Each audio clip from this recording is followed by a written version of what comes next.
മലപ്പുറം തിരൂരങ്ങാടി താലൂക്ക് ആശുപത്രിയിൽ ചികിത്സ നിഷേധിച്ചതിൽ യൂത്ത് ലീഗിന്റെ പ്രതിഷേധം. പ്രവർത്തകരുടെ നേതൃത്വത്തിൽ സൂപ്രണ്ടിന്റെ ഓഫീസിൽ കുത്തിയിരുന്ന് പ്രതിഷേധിച്ചു.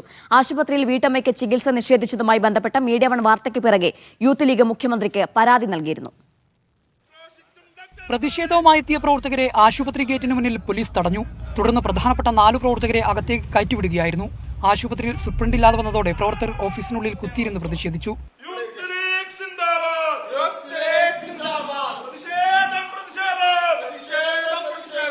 സൂപ്രണ്ടിന്റെ ഉറപ്പ് ലഭിക്കാതെ സമരം അവസാനിപ്പിക്കില്ലെന്ന് പറഞ്ഞ പ്രവർത്തകർ പ്രതിഷേധം ശക്തമാക്കി.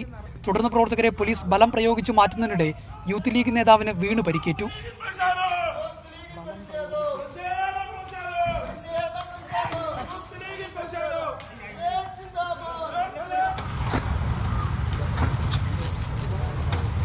കുറ്റക്കാർക്കെതിരെ ശക്തമായ നടപടി സ്വീകരിക്കണമെന്ന് യൂത്ത് ലീഗ് ആവശ്യപ്പെട്ടു.